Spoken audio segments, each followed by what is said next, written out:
L'avantage principal des paniers, c'est la relation qu'on tisse entre le producteur puis le consommateur. Nous, on s'engage à produire les légumes, puis le client, lui, s'engage en le payant à l'avance, mais c'est des gens avec qui on va tisser des liens, c'est ça l'important. Il y a quelque chose qu'il faut transmettre aussi à nos enfants autour de l'alimentation, puis le panier de légumes, c'est prêt là à merveille.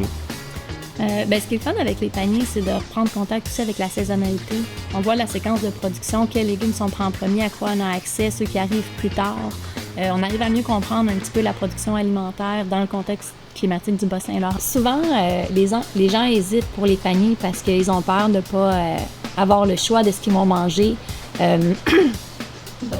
Mais en prenant un panier, il y a une flexibilité. Il y a la flexibilité de changer le contenu de ton panier. Il y a la flexibilité de t'absenter sans perdre tes légumes.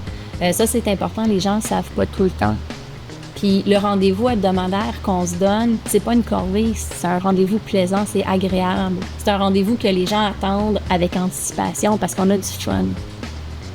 T'sais, ce mythe-là que les paniers, c'est cher, que le marché public, c'est cher...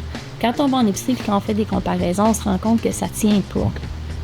En fait, souvent, c'est plus cher à l'épicerie, les produits sont moins beaux, arrivent de plus loin, mais tu sais, l'important, c'est qu'il n'y a pas d'intermédiaire.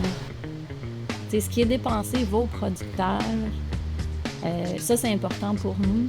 Et pour des gens qui s'inquiètent de voir leur facture d'épicerie augmenter, s'inscrire à un panier, dans le fond, c'est sécurisant. Les gens ne réalisent pas toujours qu'en fait, ils vont avoir un approvisionnement qui est garanti, un prix qui est fixe, alors qu'en épicerie, on ne sait pas vraiment ce qui va se passer.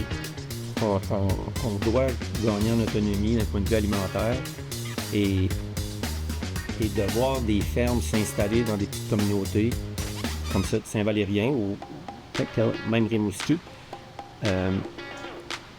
On vient s'assurer d'un approvisionnement là, qui est essentiel. Là. On parle d'alimentation. Là. Quand on livre nos produits, on est fiers. On livre des trucs qui sont frais, qui sont de qualité, qui sont goûteux, qui sont certifiés bio. Souvent, on peut être tenté de faire une comparaison avec, par exemple, ce qu'on voit en épicerie, mais il ne faut pas oublier que c'est pas le même produit. C'est un produit qui a valeur ajoutée, c'est beaucoup plus frais. Des fois, il peut y avoir un spécial à l'épicerie, mais on ne parle pas du même produit. Ça, c'est important de le dire. Puis ça se goûte. Les gens le savent, les gens nous le disent, que nos carottes, c'est pas les carottes d'épicerie. Quand ils retournent en épicerie à l'automne, ils sont tristes.